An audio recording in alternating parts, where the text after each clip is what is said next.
What is up, guys? Welcome to Truth and Transparency. Good morning. Hump Wednesday. Hope you guys are doing well. Thank you guys for being here. I've missed you. I can't say I've missed your faces, but I've missed definitely your names. Again, good morning to all the members, mods, subscribers. Welcome. I've been using my voice for the past 2 days nonstop, so I do apologize. It's raspy, and it's going to be raspy. So I know that all of you guys are thinking like, oh, Lana's was taking a vacay. Nope, definitely not. Still working. Mic dropping. You sexy thing. Anybody that has birthdays out there? My grandfather had his heavenly birthday yesterday. So again, good morning. Those of you guys that are at work, you guys can like throw me in your ears. So, can you hand me that drink too? Thank you. Appreciate it. Yeah. Gosh. Yeah. Yeah. Sorry, guys. I have no voice. Those of you guys that are going to be following along, it's going to be from when I start breaking some stuff down from page 7. I got the whiteboard behind me, so the whiteboard will be here. And oh, hi, Floydie. Thank you. Thank you. Oh, God.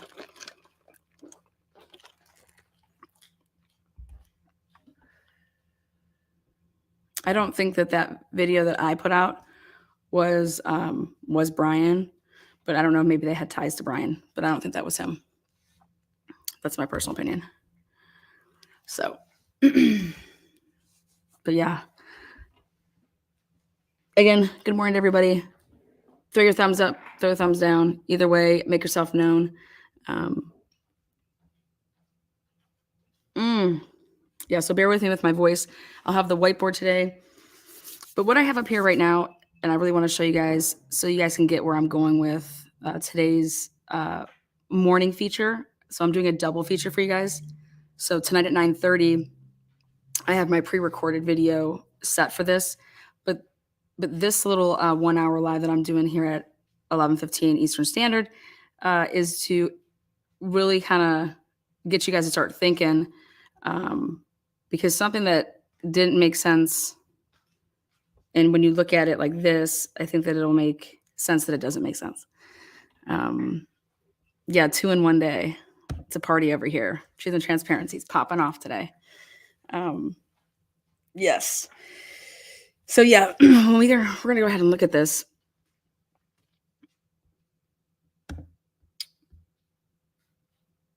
I think that this was very obviously, somebody thought that they planned this to like very well. Let's take a look at something really quick. If you look at page 7, is that other phone ready? Is Wilma here? Okay, Wilma's almost ready. Wilma, the whiteboard, you know. If you look at this and you look at page 7, so investigators were given access of video footage on Washington State University campus located in Pullman, okay? And a review of that video indicated that at approximately 2:44 a.m., a white sedan, which was consistent with the description of the white Elantra, known as Suspect Vehicle 1, was observed on WSU surveillance cameras, traveling north on Southeast Nevada Street. Now, going up further, it was made known that they believed that Brian shut off his phone. Now, I always thought, who would shut off their phone after driving for 5 minutes? You know, who would shut off their phone after driving for 5 minutes? Based on this affidavit, they're saying that if you go back to page see, where is it?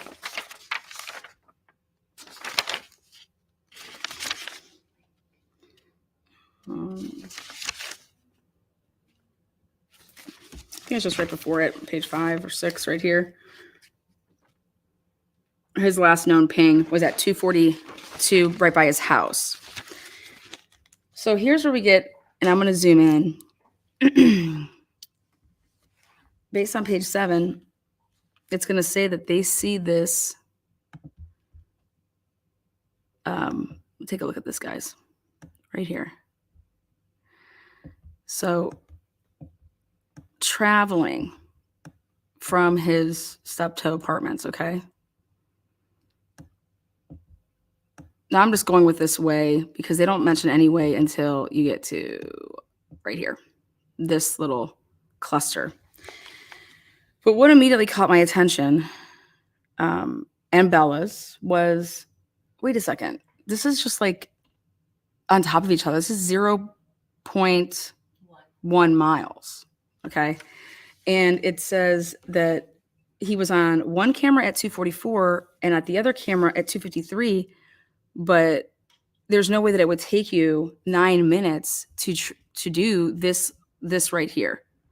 Let's see what it looks like on your guys' end. This little stuff right here. Okay. That is just, as far as like driving wise, it's impossible. But, so let me go back to this. So see this right down here?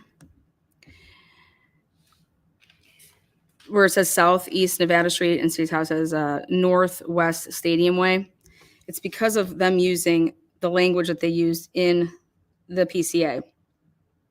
So it says that suspect vehicle number 1 was observed on the surveillance camera traveling north on Southeast Nevada Street at Northeast Stadium Way. Okay. So they're telling us this intersection. Okay. But they use the words traveling north. All right.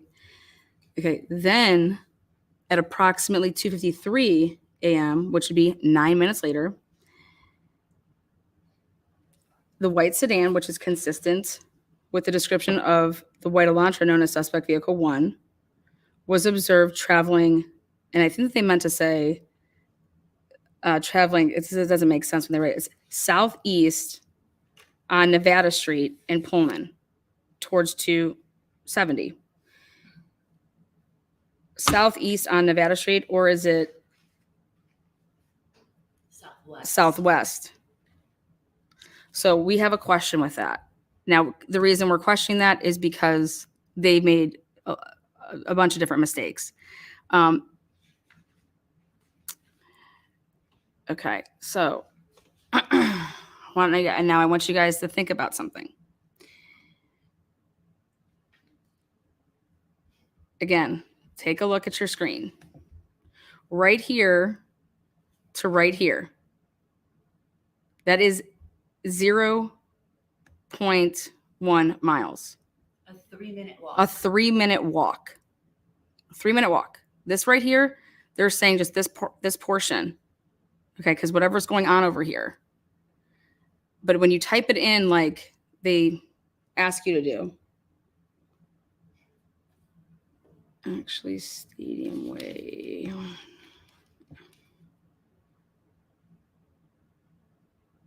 There we go. What was going on and over here at what's going on over here? What, right there. See that? I'm trying to show everybody that if you're watching. I know if you're listening, you're like, what is she talking about? I don't know if anyone's ever put this in like this before. I'm looking over here at the chat now. So if you were chatting and asking anything, I wasn't ignoring you. I couldn't see you. But in order for me to stay on pace here,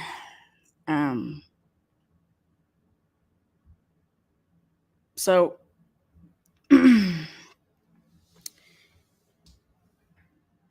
now obviously I'm a math person. I'm a numbers person. I'm like a timeline person. And somebody this, people can say like, Brian's stupid, Brian's this, Brian's that. And I'm saying allegedly if it is Brian. Now we want to throw in, because I don't believe in coincidences. I was a college student.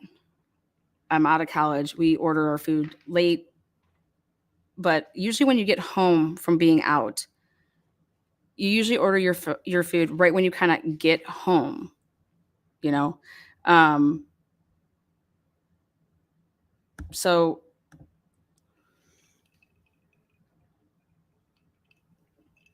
what time do you think a DoorDash was placed? Okay. And then you have to think about where it was ordered from, because the language in the PCA, when I went back and looked at it, is very interesting.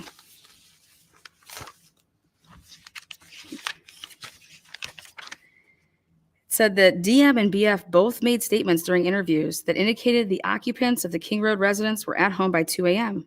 and asleep, or at least in their rooms, by approximately 4 a.m. This is with the exception of Xana, who received, didn't say ordered, says received, who received a DoorDash order at the residence at approximately 4 a.m. Now, just because you receive a DoorDash does not mean you ordered the DoorDash. Okay. I know there's a lot of speculation because there was the Jack in the Box, bag that is that what the DoorDash was from, blah, blah, blah. So I thought about it, but before I can even get to the DoorDash part of it, for me, it's okay, how is this Brian Kohberger and how are you going to get him, if this is your guy? And I think that immediately, when you're investigating something and you see you're trying to follow this and pick up this white Elantra on a bunch of different cameras, because if you lose it, then you're like, okay, we have to pull these other cameras in the area because we got to spot this, so we can have movements of this vehicle. Because guys, on college campuses, which he's on, there is all of this. So when you're on a college campus, there's cameras all over, right? You just have to do the legwork too. Okay, we need Sloan Hall's cameras. We need then he comes, look at this.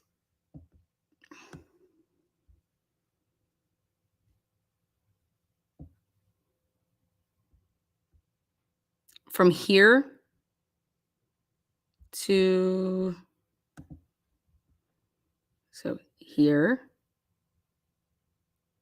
here. See that little area right there? That's it. That's what they were saying took 9 minutes. Can you see to drive? Can you see my cursor on there? I can't even. Yes, we can. Okay. PCA means probable cause affidavit. Did it switch for you guys too now? Just making sure. Okay. Right here, this is that intersection.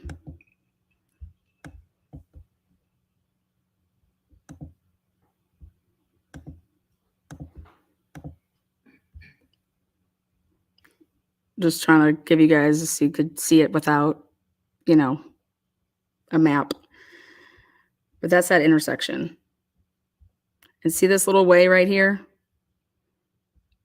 It doesn't take you 9 minutes to drive. It takes you, how long do you think it takes you to drive? It doesn't register when you put it in. Yeah. It's 0.1. Yeah. Okay.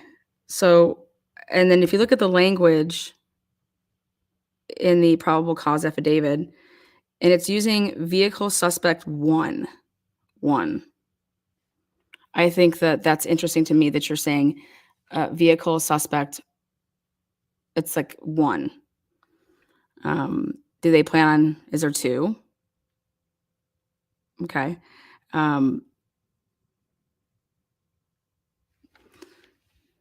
Take a look again.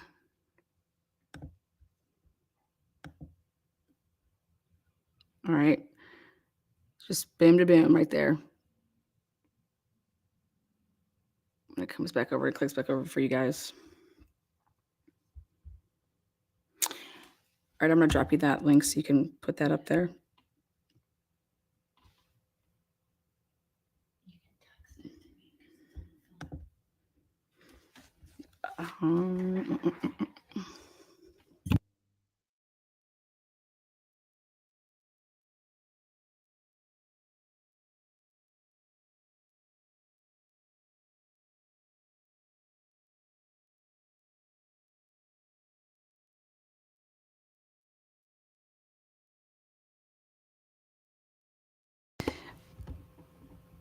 All right, we're going to get the whiteboard up. All right, again, guys, so, when you look at the language on page 4,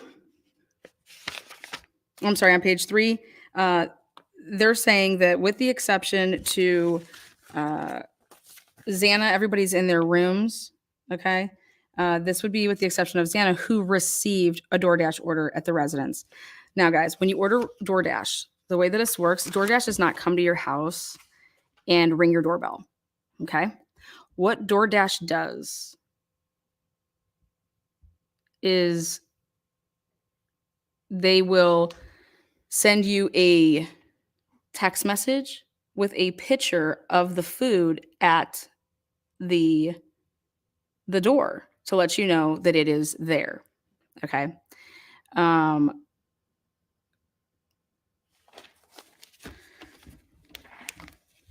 So does everybody know that? Some people don't know that about DoorDash. Okay. Something that I think is interesting is then the next language, which is, just because you received, so they're saying around you guys there, they ring your doorbell, they ring the doorbell. Well, man, you guys need to get with the times.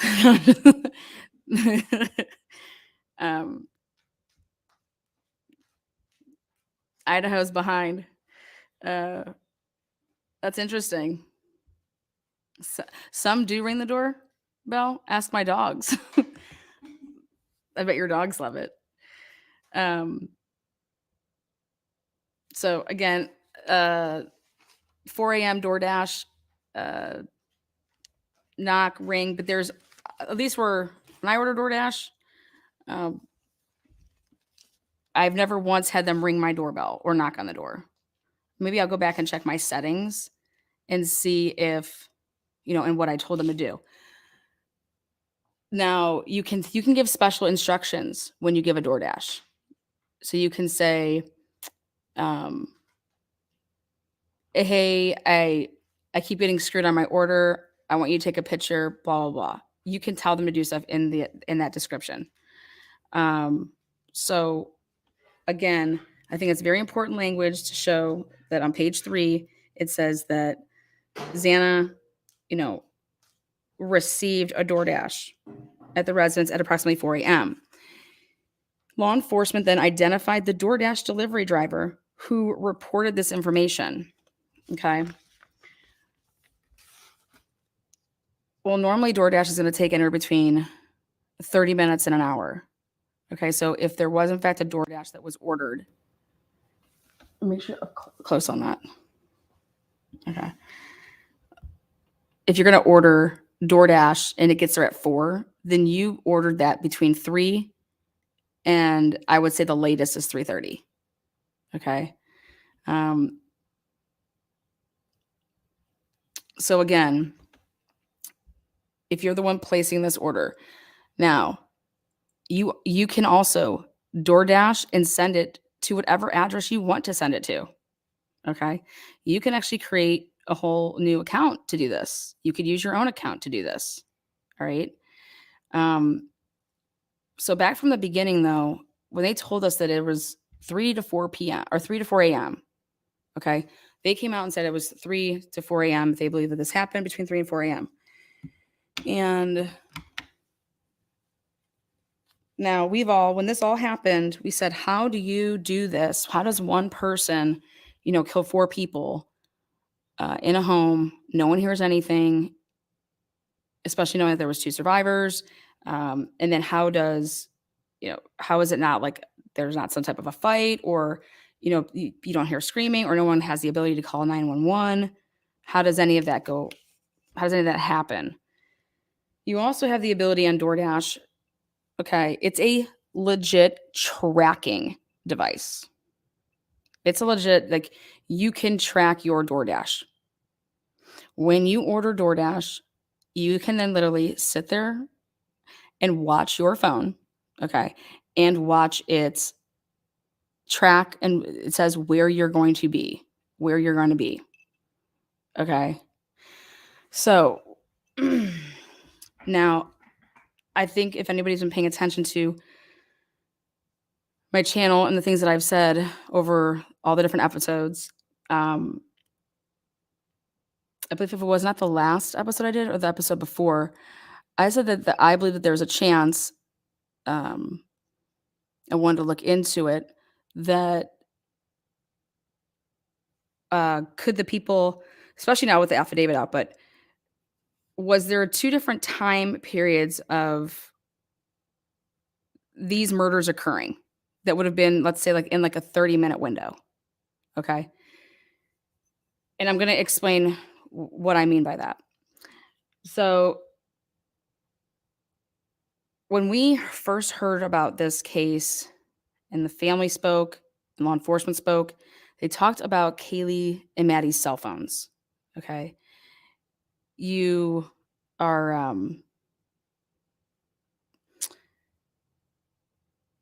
you're hearing that there's no more outgoing communication from, Maddie and Kaylee's phones around that 2:52 a.m. Okay. But then when the affidavit came out, we hear about, okay, well, Xana was still up because she ordered the DoorDash, right? Well, if Xana and Ethan come home at 1:45 in the morning, okay, you've been drinking all day, you had the football game, then you had your party later. Who waits until 3 a.m., possibly later, to order a DoorDash? Who in their right mind would do that? Okay.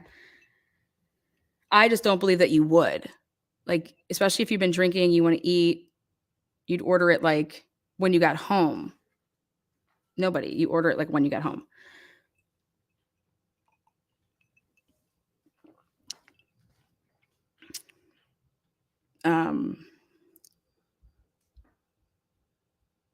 Even if you were out and about and weren't drinking all day, when you got home, I don't see that you getting home and then deciding to wait until 3 or 3:30 to make a food order. Okay. So let's talk about the different abilities that you can then do with DoorDash and using it as a tracking device. Okay. If I want to separate Ethan and Xana, if I press the doorbell after they leave it, and let's say I say, do not touch the doorbell, don't knock on the door, just take a picture when you're there. You mean your special instructions? During my special instructions, I don't want you to touch the doorbell. I don't want you to knock on the door.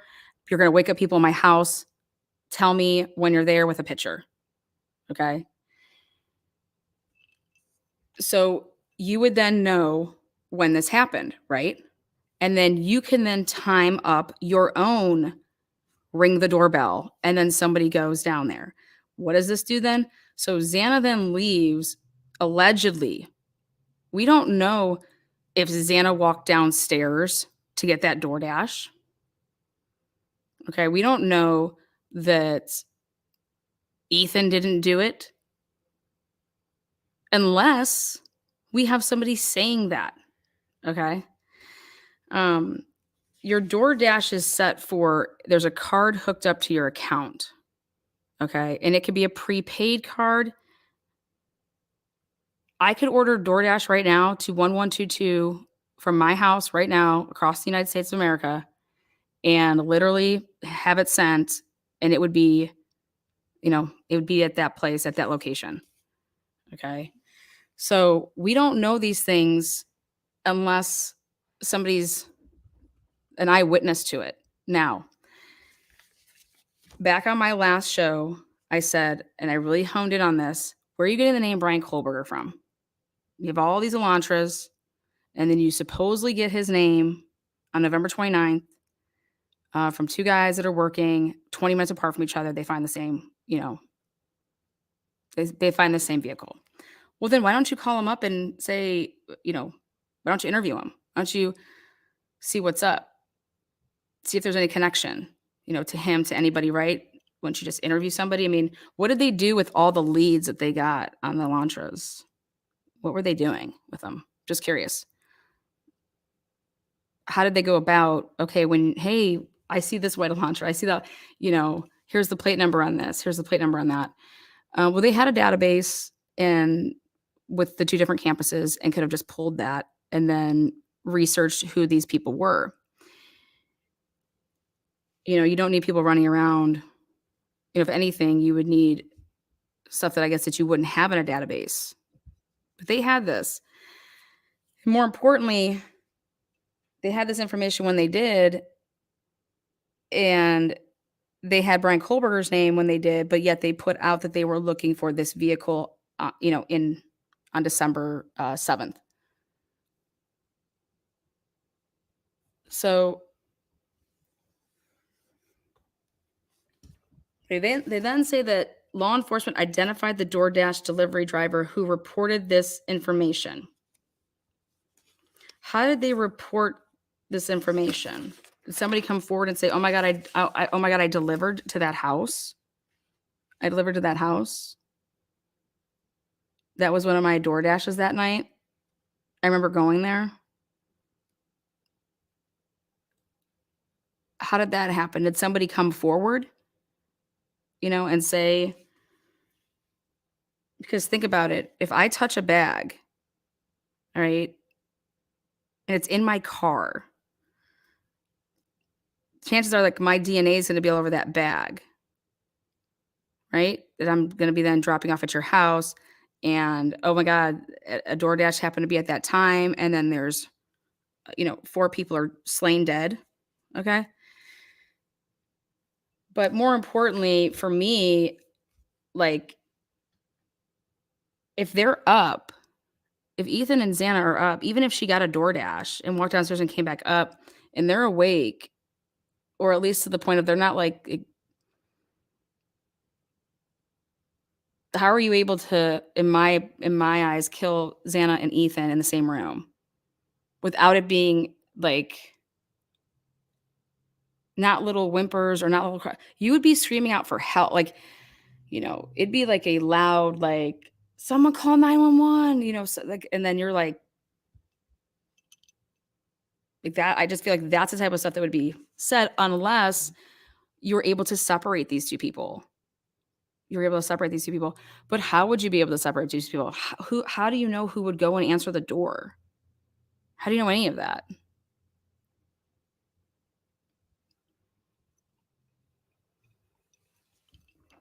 But then that brings me back to my point on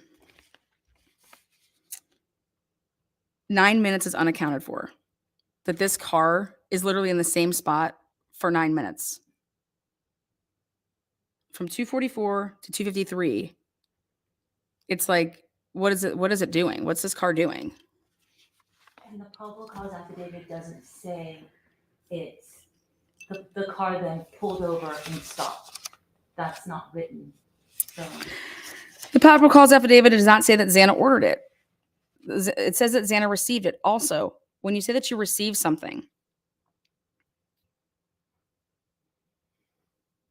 what that means is that it was dropped off. You'd have to ask the person, did you hand it to them? Did you see them? Who answered the door? Was it this person, that person, this person? Now, I would believe that the DoorDash person, depending on, well, no, I just dropped it off at the door. I had strict instructions not to do this. There's stuff that's going to come from that. Okay, when you dropped it off, do you remember if it was a girl with blonde hair, brown hair? Who got it? How do they know that Xana was awake? because the girls upstairs, they don't use their phones ever again to do anything after 2:52. And now how we know this is not from the probable cause. It's not from the probable cause. It's from the family telling us that before this ever came out. Okay? Kaylee didn't use her phone again after 2:52. So from 2:52, she doesn't use her phone again. That was her last phone call to Jack. There was no outgoing. Nothing was outgoing again.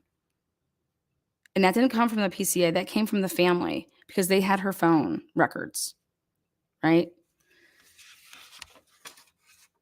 Xana's allegedly on TikTok, right? Scrolling it. Absolutely. Okay. So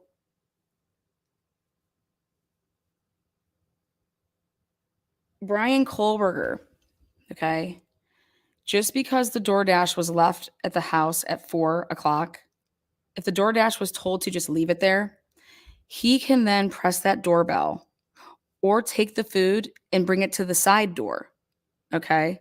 He could have said strict instructions to bring it to the back around to the back to the slider. We don't know what it was said, but she's watching TikTok, all right, until 12 or until 4:12, right? Just start thinking about terms of like, you know,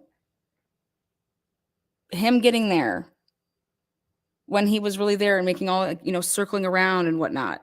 And then you don't need to be watching for a DoorDash. Okay, because you have the tracker. You don't need to be driving around. I'm tracking you, right? I'm tracking you on my phone and it will tell me once it's delivered. I don't need to be circling around the house. And in fact, that would be like the stupidest thing to do, right? So if I could just watch the DoorDash tracker on my phone, why would I be circling? So when I have you leave it, if I can separate, if I kill the people upstairs first, then I know that they're not taking the DoorDash. They're not able to get the DoorDash because they're dead. Okay?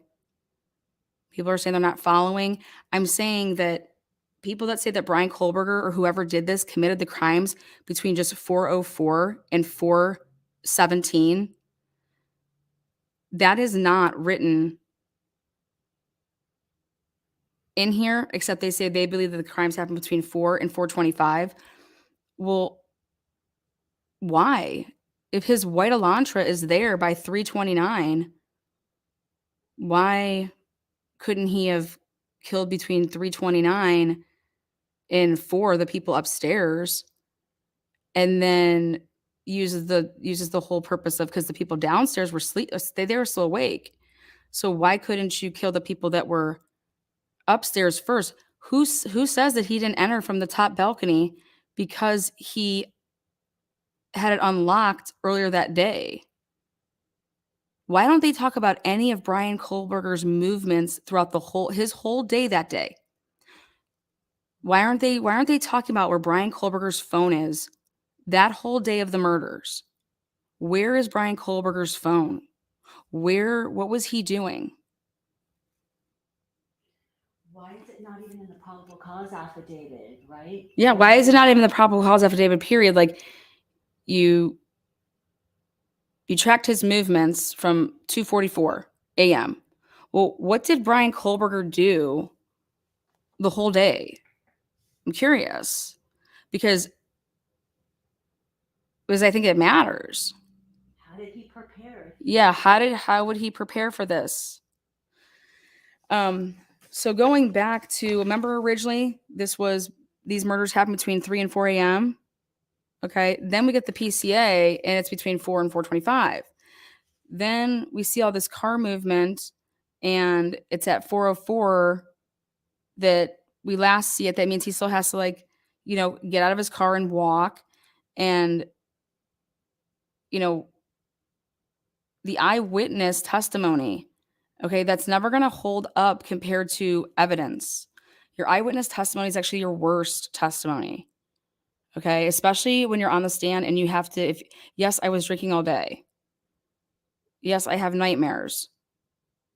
So that The timestamps of, oh, I thought I heard Kaylee playing with her dog. I do believe that she heard rustling up top. Absolutely.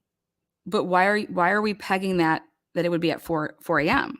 You know? Is there a reason?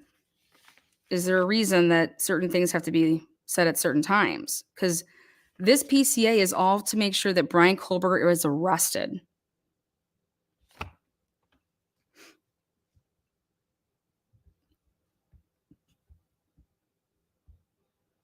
So to get your brains thinking this morning, because my main live today is the 9:30 live that happens this evening. The cameras give the times. Absolutely do they do it? Absolutely.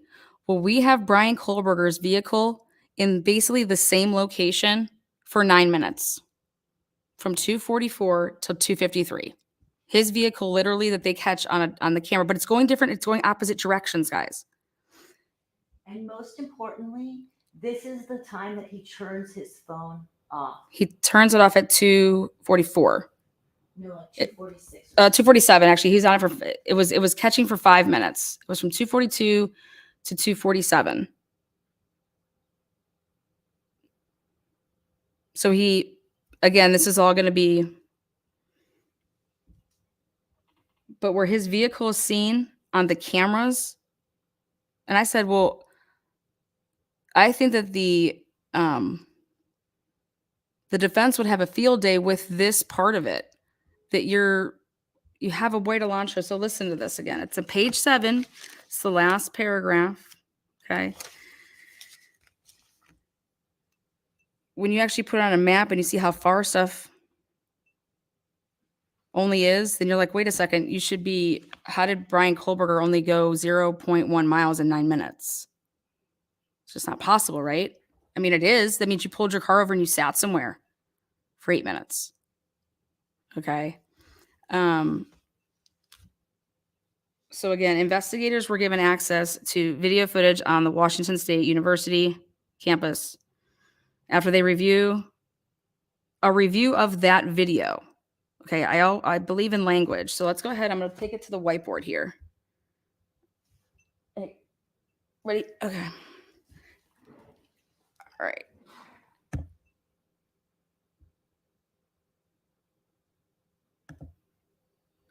Okay, so go over to the right over there, based on this is based on the order and the language. Based on the order and the language. Page 7 says a review of that video. That video. Page 7. That video. That means it was one video.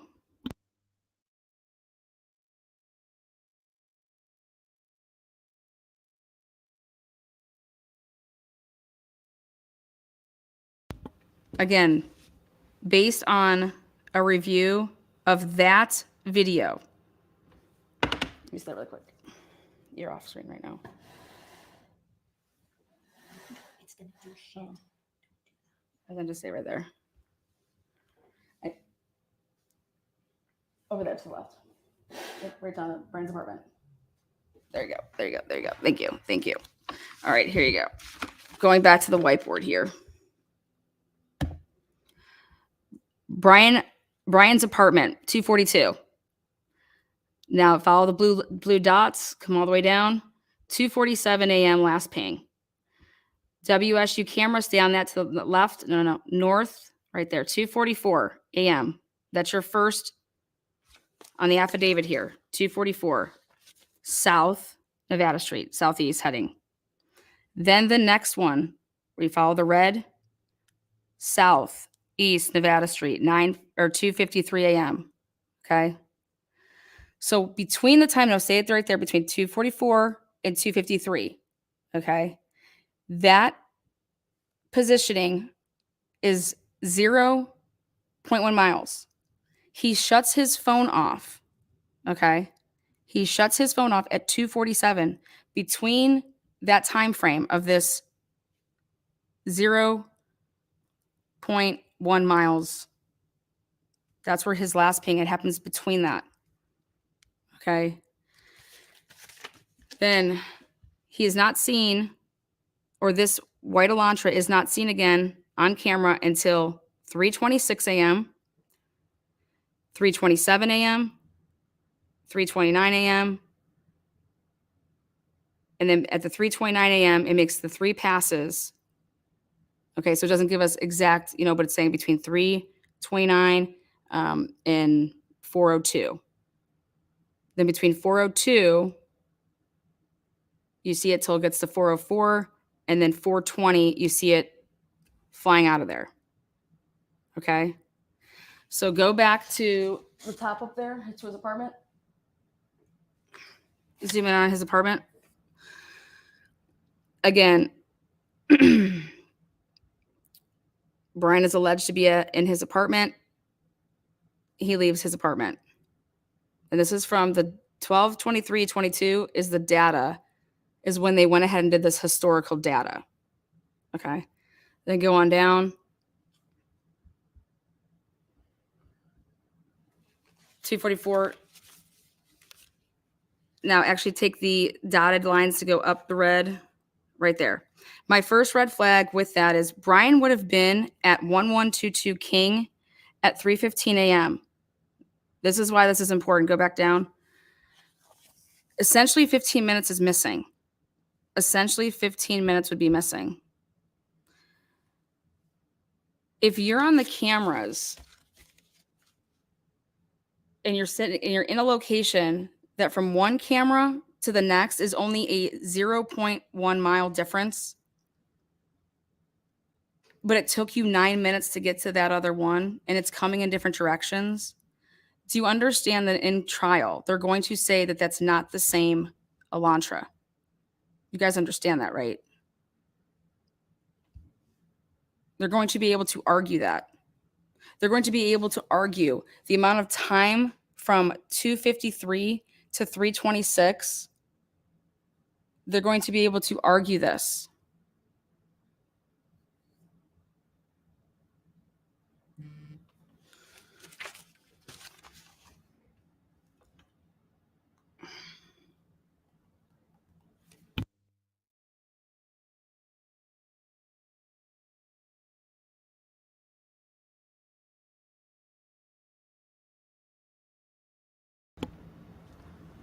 Sorry, I got like 90 devices going. Okay. So go back over to at the King Road, 1122 King at 3:15 a.m. Because if you do your math from 2:53, if you add the amount of time that it would take to drive to get from that location, which was the last known spotting of this white Elantra, you would be. So not only did he take 9 minutes that are unaccounted for, like basically 8, but now we have 15 minutes that are unaccounted for. Or technically, let's see. Yeah, it's like 14. From the time that he gets, that I believe that he would be on campus in Idaho. Okay. So you're going to be able to argue this circumstantial stuff. Like, how are you placing this white Elantra that, that's his? And it's not about the 3:26, the 3:27, the 3:29. I believe that's all the same car. The 3:26 time frame, the 3:27, the 3:29, the 4:20, all that's the same vehicle in my opinion. Okay, but the hard part is going to be over here in Washington when you're going to, so he leaves his house at 2:42. He then travels. This white Elantra is seen on a camera at 2:44. Then he shuts off his phone at 2:47 a.m. last known ping, which is in the area of where the 244 is. Okay. But between 244 and 253, if you were continuing to travel on your path, you wouldn't be on the camera at 253. That's not the camera that you would be at. Because it does not take 9 minutes to travel 0.1 miles. But it does, but that means that you had to pull over your car. You had to now let me go back to this. Let me show you. Here we go. Oh boy, I didn't mean to do that.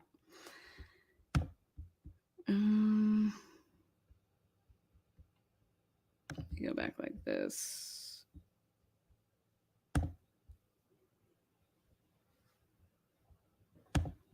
Hold on 1 second. I want to redo something.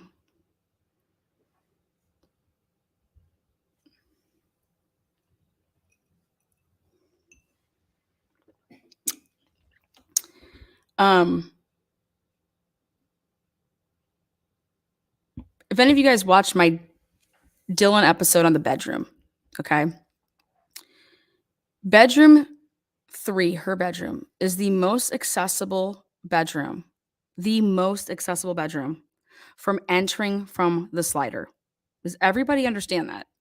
You have to go past bedroom 3 to go up the stairs, to go to where Xana's room is.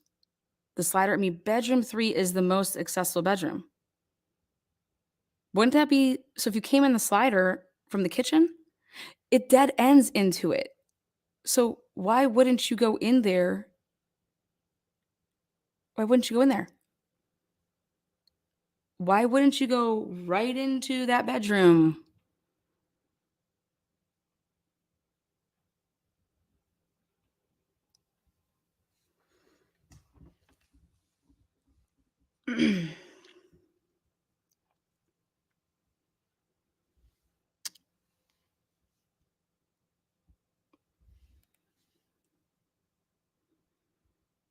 These are I'm looking at chat now. I liked a couple of these answers because it was locked. Okay. Because they're not the target.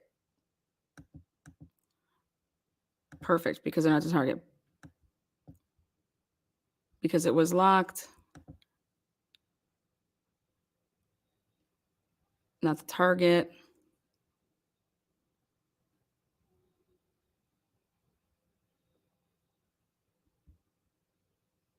Doja Cat. Glad you're covering this case. Thank you. Because that's not how I came in. There you go. So now think about it. All right.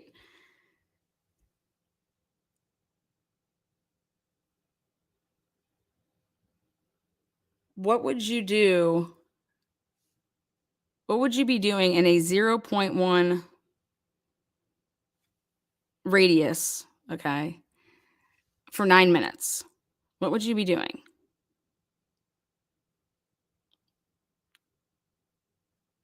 I'm going to pull off here. What? I'm going to switch cars. I'm going to pull off here because I'm meeting up with somebody. I'm going to switch phone. I mean, what are you doing for 0.1 miles for 9 minutes? Ran to the house? No, he's not anywhere near his house. We're going based off of, because that's what they're going to do in court. Hey, we gotta put Brian Kohberger at that crime scene. We have to put him there. How do we put him there? And then they're going to argue that, in which everyone's saying, how did he do this in 12, 14, 16 minutes? Well, I think that they should open up that window. I think they should take a closer look at the time differences of those laps because we don't have them. They're not in the PCA. You know, we just hear that he's made 3 laps around, 329. But think about this. If you want to separate Ethan and Xana, how would you do that? Oh, let's order something. It gets sent. Then one of them has to go open up the door, right? Well, how do you know that someone from the 3rd floor wouldn't do it? How do you know that Bethany on the 1st floor wouldn't do it? It's right there, right? Well, not if it's coming from the slider. Then it's not going to be by Bethany. Someone's supposed to be knocking on the slider. I'm just saying, how do you separate Ethan and Xana? Because that to me has always been a huge question mark for me. that there wouldn't have at least been like an attempt to, especially if someone's on someone's phone. You have your phone right there, 911. You're playing on it. You're messing around on it. How does somebody kill 4 people in the time frame that you're explaining? And I think that when you throw in a wrench of, okay, if you ring the doorbell and that's where you have Dylan saying, you know, well, I heard they said someone's here. Well, who said someone's here? But then I stepped outside. I didn't see anybody, you know.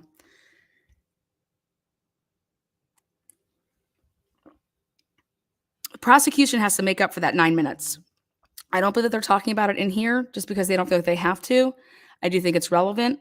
I think they're using their words, and I put it up here in the corner. Based on the order and the language of this PCA, they're saying things for certain reasons. Okay. But who gave up Brian Kohberger's name? Because let me explain something that's been, I put it out there and people aren't understanding. So I want to make it very clear. If you as law enforcement have an eyewitness to a crime, okay, what do they have you do? They have you do a lineup, okay? They have you do a lineup. But, oh, this person was wearing a mask, okay? So you're not going to be able to identify him, right? Well, then why would it be in a PCA that you're even talking about identifying marks if you didn't try to identify this person? If they believe that this was an isolated, targeted attack, and they said it, boom, right out the gate. Do you believe that Brian Kohberger is dangerous? Would you want him to be your neighbor? Do you think that Brian Kohberger would not do what he did to those 4 to you? Because I believe that he is a complete danger. Because he wasn't dating any of these girls, was he?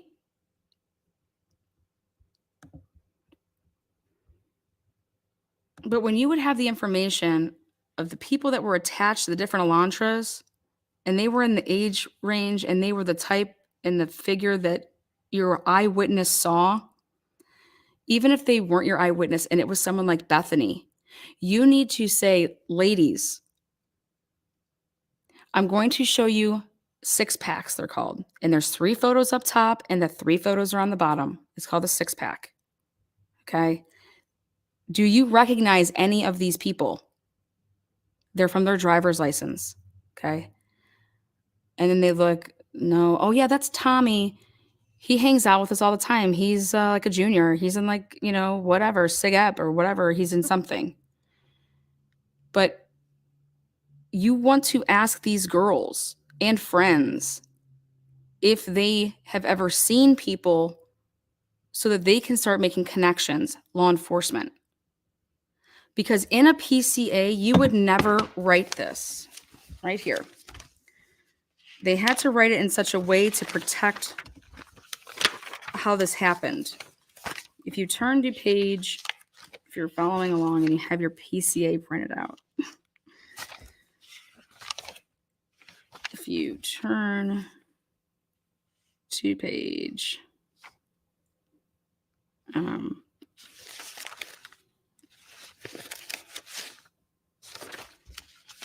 I think that's 10. Right there.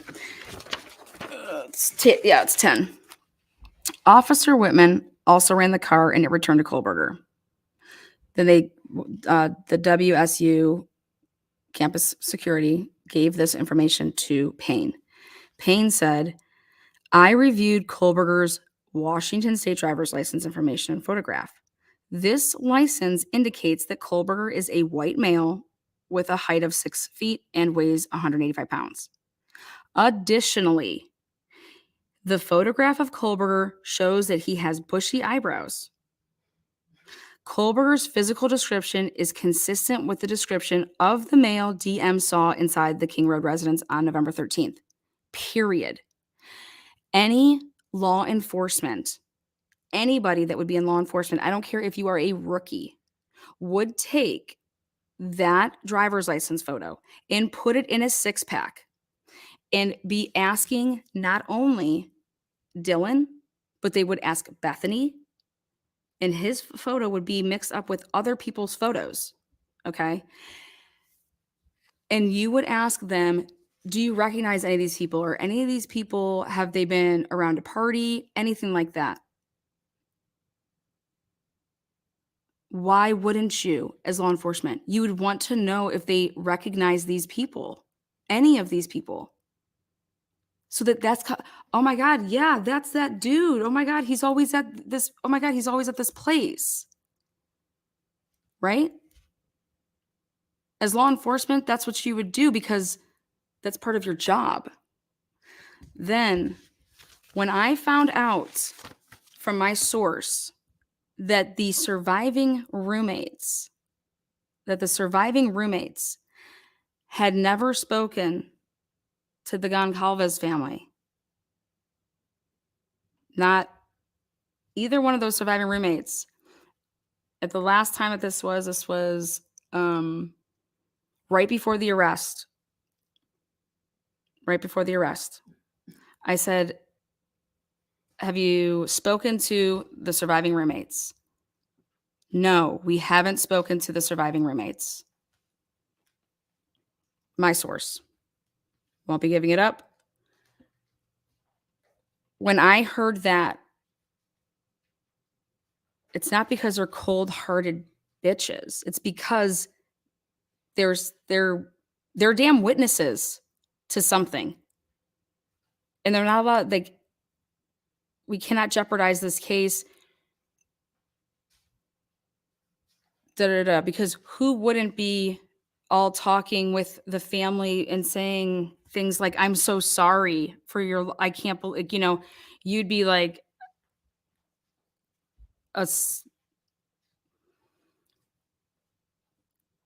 so from the point of right before the arrest, from the time that this happened, the parents had never spoken to the surviving roommates.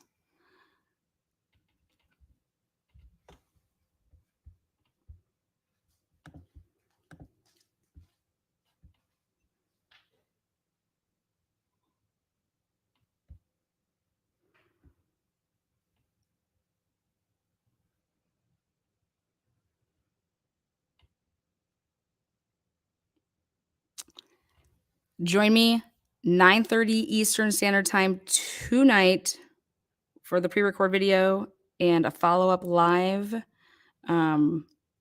Again, 9:30 Eastern Standard tonight, Wednesday. Those surviving roommates. This is an isolated, targeted attack. Remember, everybody in Moscow should be safe, but just be vigilant. Blah blah blah. Think about it. Think about, you have a description. You're running plates. You're getting people's names. You come across stuff. You're not going to show people pictures. What would you do if you were a police officer? What would you do?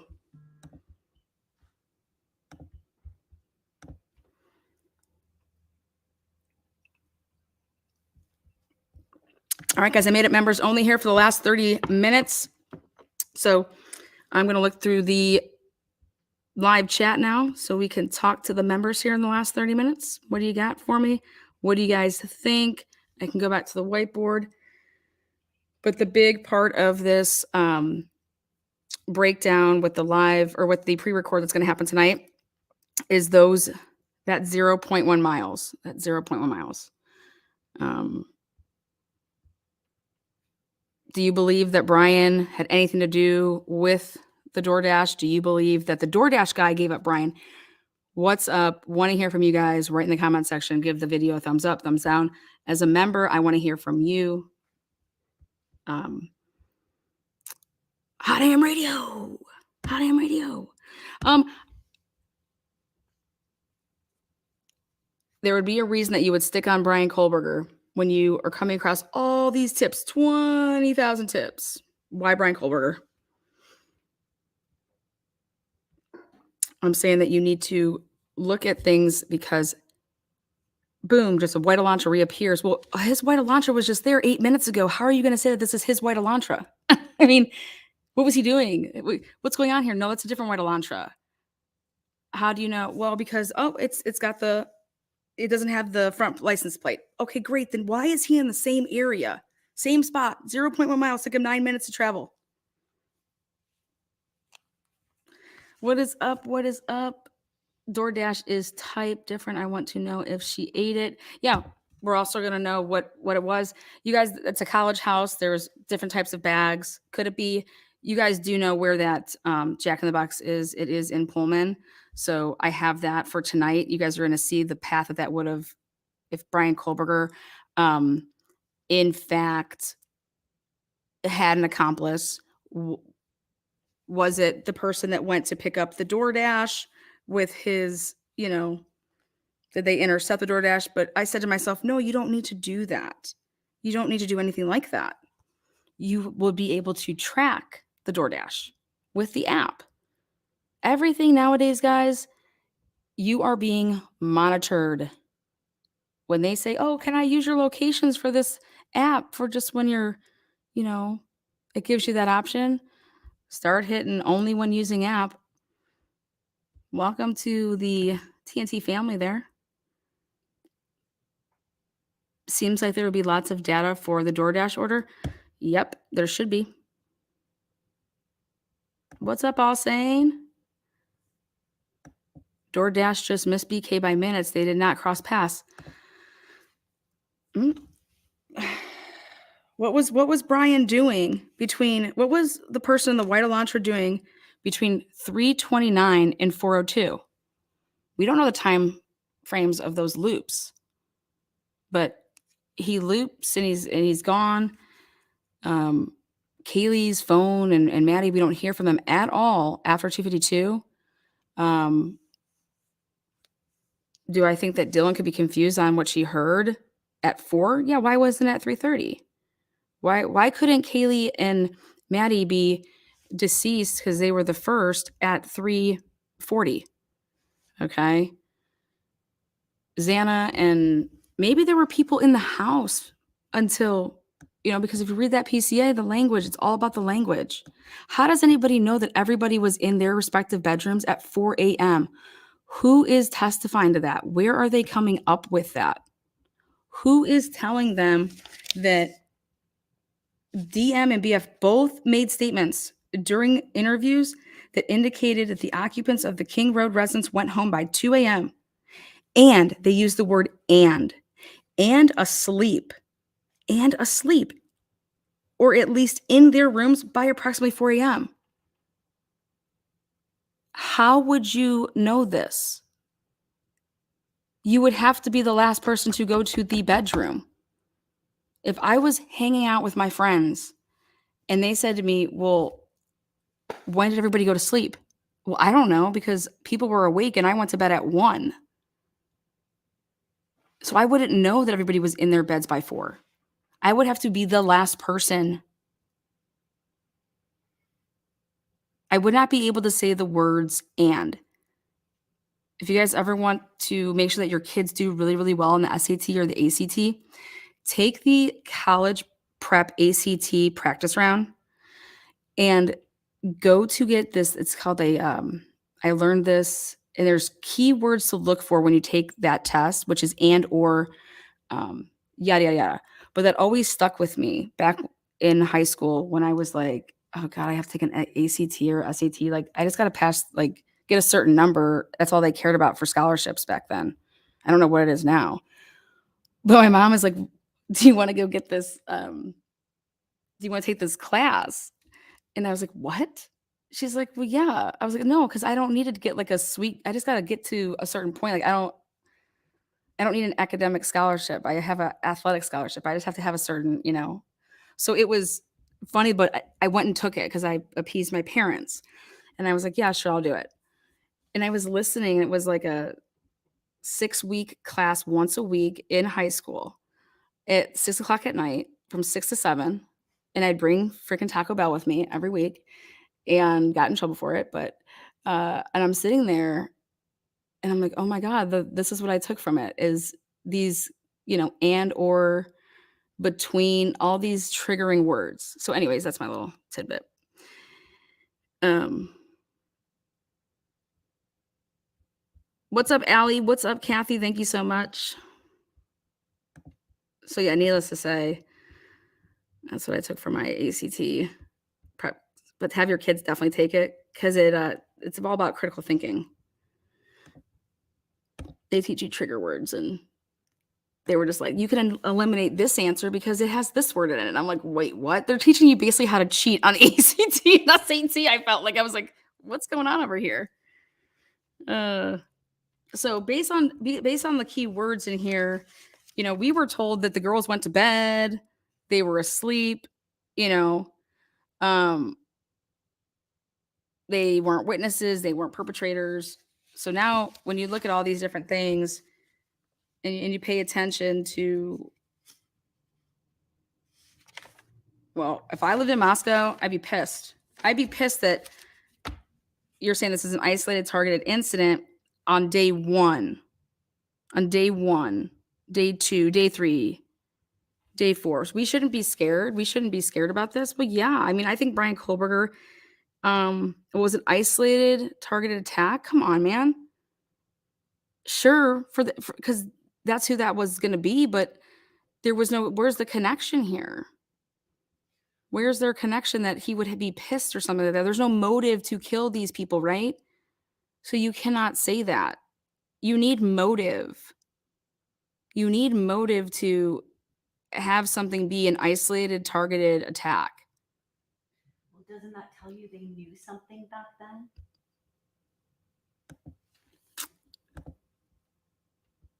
Yeah, they knew something back then about it being an isolated, targeted attack. I mean, now, do I think that they're just saying that so that they don't have hysteria running in their town?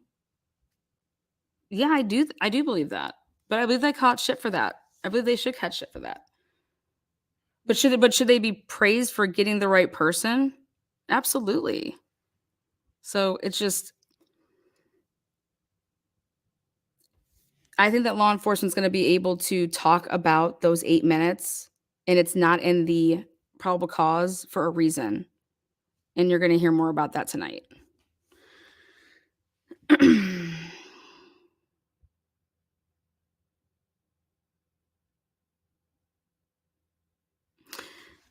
Yeah, I don't like to talk about the same thing that's being talked about. You have a PCA here. You should pretty, you should look at it. And do I think that the crimes were committed between that small of a window? Why would I exclude the time frame that you first did the Elantra at 329? I would want to be looking at everything from 329 until 420. Everything about that.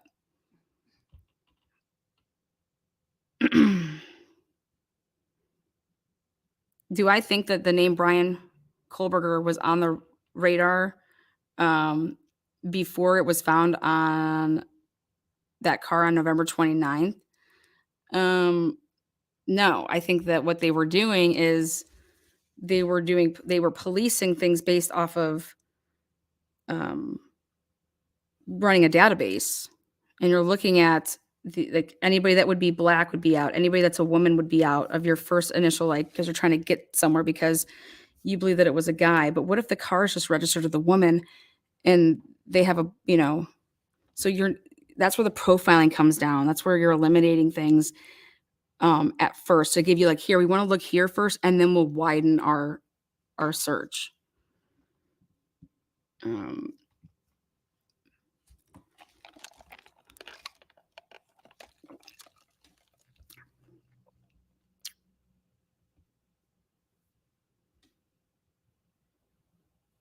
Hi, what's up, honey bear? I did contact YouTube, and I see now that I can chat, but it was weird. I don't know what that means.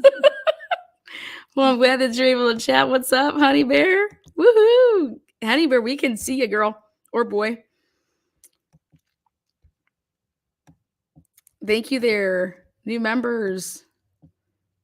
Oh, I want to let you all know that I will be promoting Swag It. So, not sure if you guys are familiar with that. But you'll hear more about that. Sane just keeps laughing. What is he laughing I don't know. I think he's funny. What's up, Octavia? What's up? Where's Boston Mod Squad? They are taking a nap because I make them work so hard. Honey Bear's laughing. Chris says, does anyone think the way wounds described differently PCA mean anything? Well, tonight I'm going to give you a complete, it's from a criminal profiler's mind on how this would happen in terms of how you would break down this PCA and the quote unquote, I just want to, for lack of better words, the problem in the language. There's a lot of language problems I just see in the PCA, and it was more or less stamped by a criminal profiler. So the language, yes. So to answer that question, I think that does it mean something?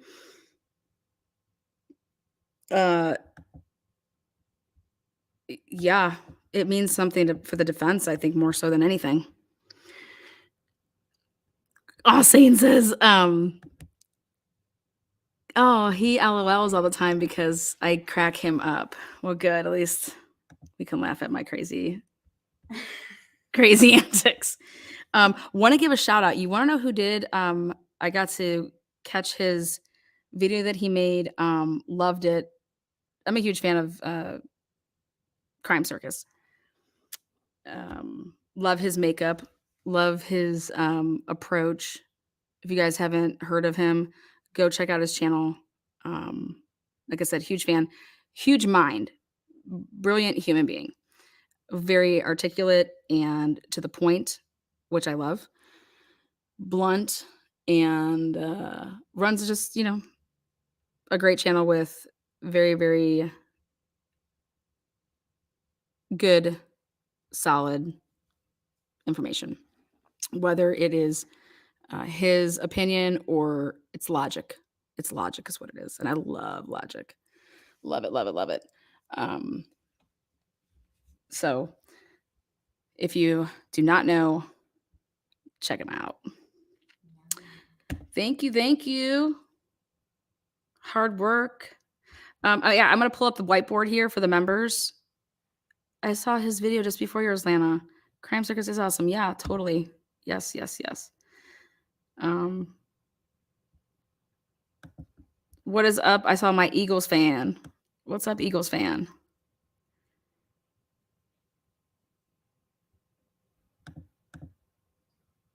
Sparks, yep. I agree. There are a lot of unanswered questions, strongly worded statements. Yeah. Those ands, okay. When you are taught in stats class, probability, what is the probability that you take a spinner that goes from 1 to 10 and you spin it, and the first time it spins, it lands on 6. And the second time it spins, it lands on 9. That means it has to happen in that order. But now if you say in probability class, if you take a spinner and what is the probability that it lands on any number other than 1?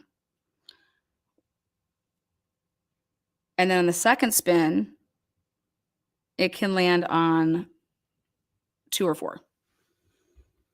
So again, language is everything.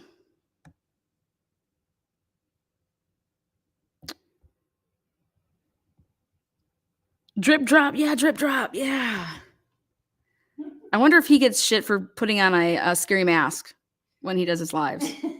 I'm just curious because I'm going to ask him if I can paint myself up for once a week.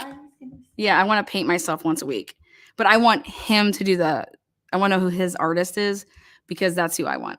All right, take a look. Does he do it himself? You know it's going to be him unless it's like someone he lives with. Yeah. There are so many questions. So let's take a look. I'm writing Lana's theory. That way nobody can be like, oh my God, Lana. Yep, say it. Over there to the right, guys, that's the number one thing I'm bringing up on my whiteboard here is based on the order and the language of this PCA. This is what you should really focus on.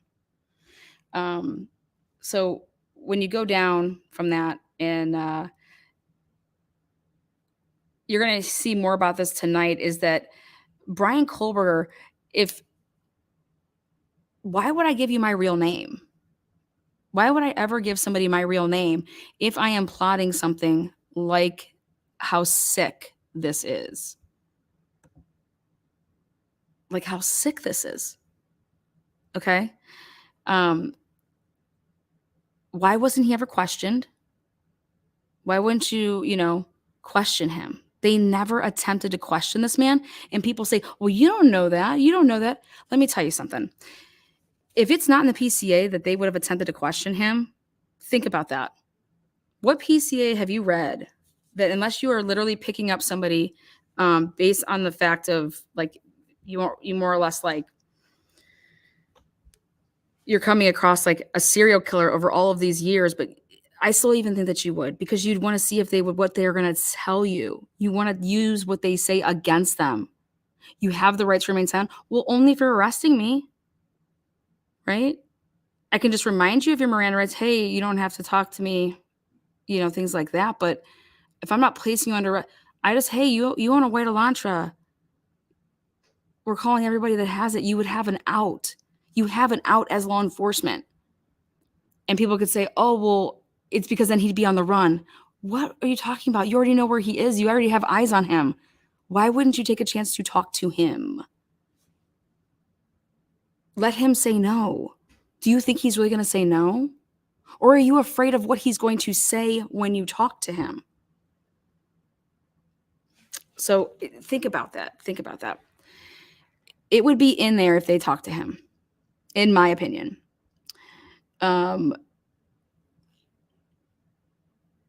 Again, they said they're only going off of one camera, guys. The one camera. That's why I think I'm money on my statement. When they say on page 7, investigators here. I'm going to do this. Hold on one second. Okay, let me see. Come over here with it. I want you to zoom in on this. On this piece of paper. I can't move. Drip drop is the best love. Graham Circus. Love it. Super ethical with his reportings and research. Octavia. Can you imagine a drip drop next to a... There you go. Ready? Take a look here. Zoom in. I'm going to make it all happen right there. Okay. This is my copy so you guys can see how my brain works. Investigators were given access to video footage on the Washington State University campus right here. A review of that. See that keyword there? That video. That video. What you were taught in school. This and that. This and that. That video. Not these videos. That is singular. That is singular. So did they just compile multiple, like, they're not going to be able to get away with saying that, oh, well, yeah, no, it was just a video that all of these little snippets were on. No, that's not how it works. But right here, a review of that video indicated that at approximately 2:44 a.m. on November 13th, they're getting that timestamp right there.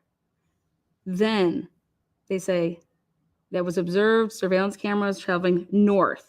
Keyword there, north.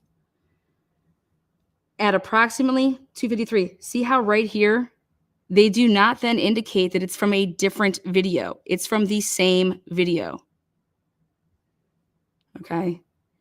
At approximately 2:53, a white sedan. So then it's continuing. It does not say, then from another video that we obtained. No, there is one video. And this is where I said, wait a second. So anyone that's like saying, oh, Lana doesn't know what she's talking about. Wrong. 2:44, 2:53, they're using the same video That's 9 minutes.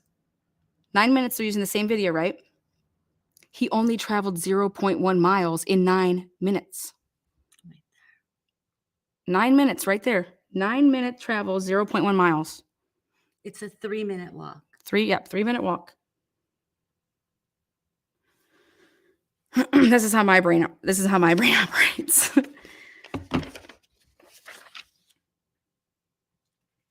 Okay.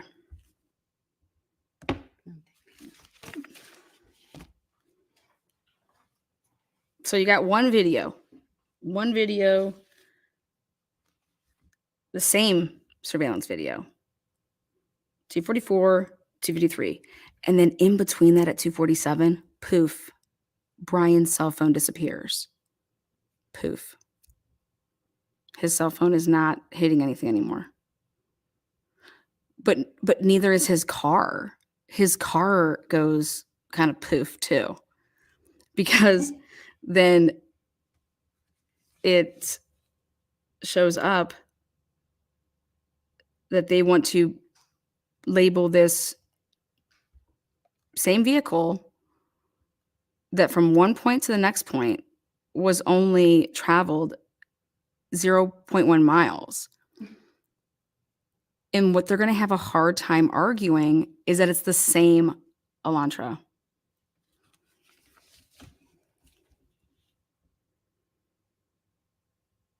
That's just, again, my take. Where was he then, Lana, before the missing 9 minutes? Yeah, that's what we're going to talk about later on. We're going to talk about that later on at 9:30.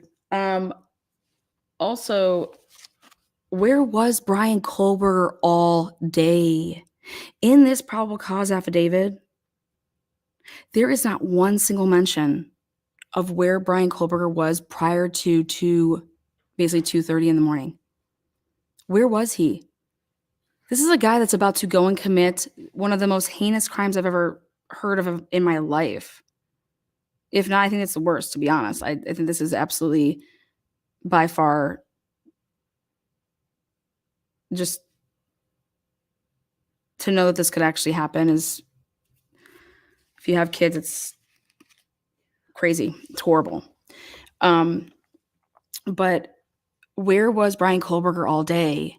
This guy is about to go and do this. What was he prepping? What was he doing?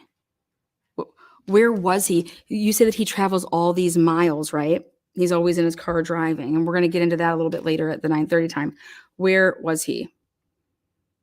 Where was he all day? What was he doing? Where was, wouldn't you back up this white Elantra? Like, okay, let's start looking for white Elantras like earlier in the day. I mean, how about just his phone? They did the historics. They got it so they could have it for the whole day.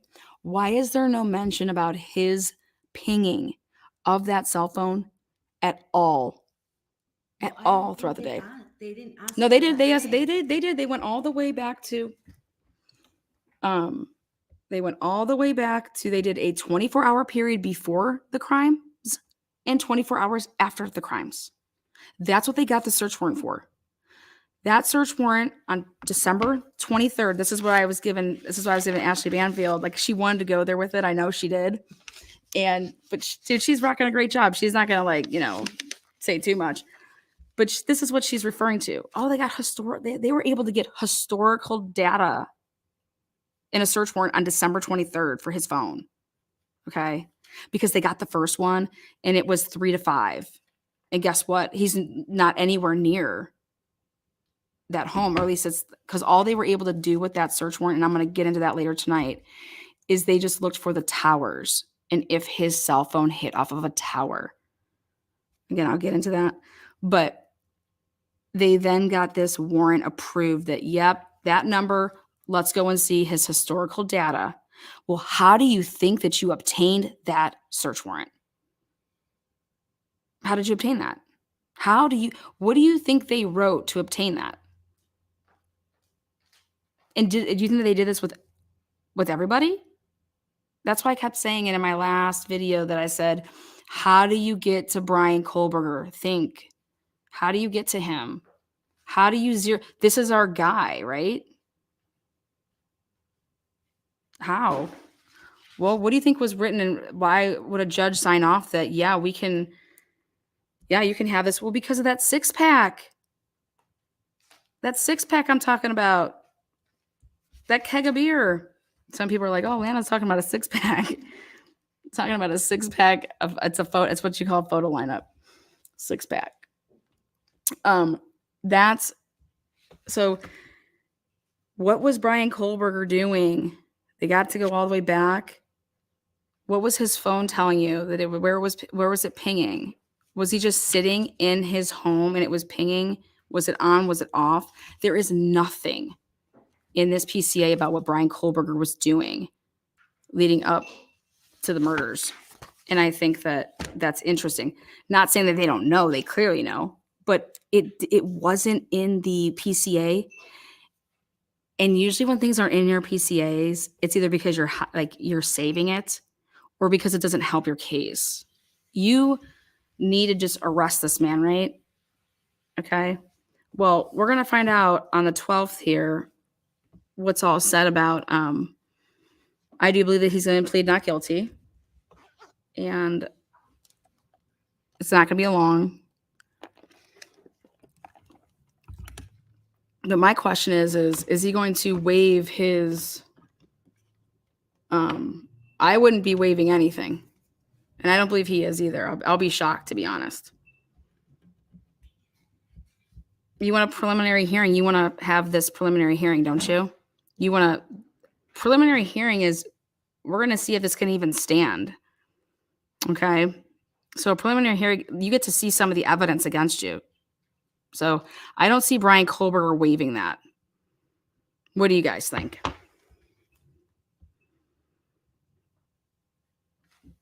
What is up, Gelatina girl?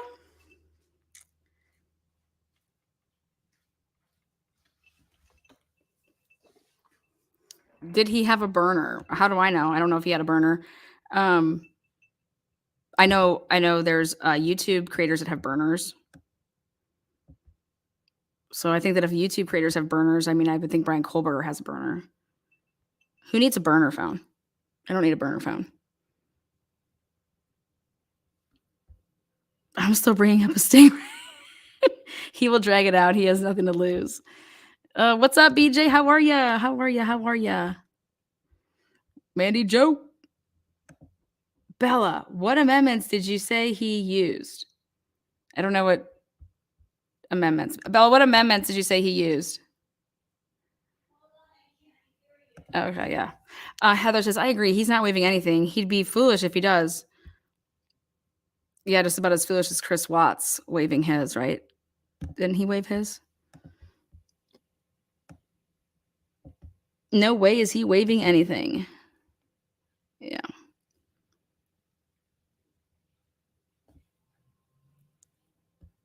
Yeah, I don't think he's waiving anything. Yep. So tonight at 9:30, guys. Today I was just giving you guys a little double feature. If I usually say I'm doing something, I do it. So, or did he use his dad's phone? Yeah. No, he didn't use his dad's phone. Brian Kohberger setting up his dad. Next on Fox. No, I'm just kidding. Casey Anthony's dad? Right. What was it? Was there a question? No, you're trying to get on it. Exit. There you go. All right, guys. I'll see you guys at 9:30 tonight. Again, hit the thumbs up, hit the thumbs down. Do your thing.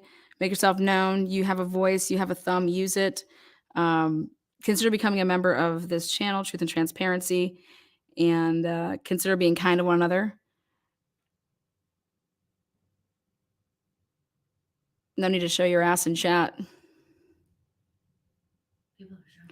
Wrong verbiage. He invoked his constitutional rights 4th, 5th, and 15th. Is that what he invoked?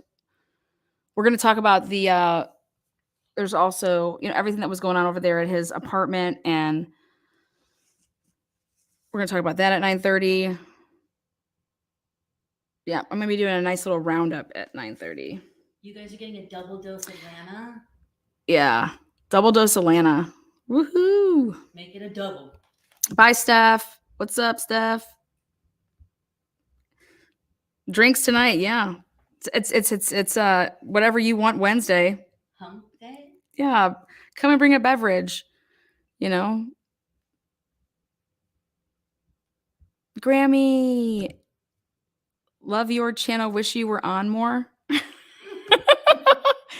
They missed Thank you. I feel like I've been gone for literally 72 hours, not even. The last live I did was what, Saturday? I feel like it's been 48 hours, but it feels like 3 months to everybody. Did I go live? I have to. I'll go back and check the dates. It's Yeah. YouTube. Yeah. Well, because I'm to be able to bring this guy, to be able to bring all this stuff to you guys, it takes a lot of work behind, like when I'm not actually on the screen, and I want to be able to present things certain ways, and I actually do all my own investigation, so it's not just the Idaho case. Sherry Kiefer, please go take a look. I'm going to be talking about her a little bit tonight. Sheldon Jeter Jr., Jamie Brown, Davon Cox, Lindsey Pardon. So it's, and then I just got to fit my life in there somehow. So I had to do my stuff for everything that I got coming up in the upcoming year, and have to take the right steps to make sure that it all aligns perfectly for my firework finale. If you know, you know. If you don't, well, you don't. Moscow mules. I haven't had a Moscow mule since, oh God, I haven't had the ginger. Yeah, I haven't had ginger like that for a minute. But yeah, you guys rock. The hoodies are on their way. Come on. Think about, who doesn't want a hoodie that says home team? I always like stuff that you can rock whenever. Like, nobody wants like just my face. Like, who wants to rock my face on their chest or their tits or their, six pack? Home team, be part of something that's bigger than you, and that's fight for a family. So the home team hoodies, don't worry, I will have a couple that do have my face on it if that's how you feel.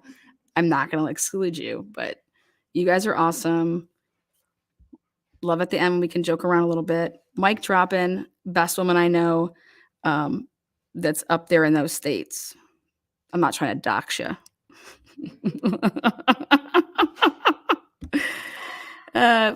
Dude, that's my number one job. That's my only job. You guys know that, right? I'm a mom. Now that you guys have become members, I do show like my little boy, and he's probably one of the smartest people I'm around, hands down. Kid's got more common sense at 7 than a midget that I know that's 40. So I love it. I love it. Any of my friends that are 5'3" or under, I call them Minutemen, midget Minutemen. They love it. All right, guys, mom life rocks.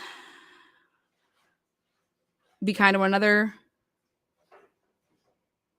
Go rock your day. And make yourself known. All the moms and dads out there, keep doing what you're doing. Till next time.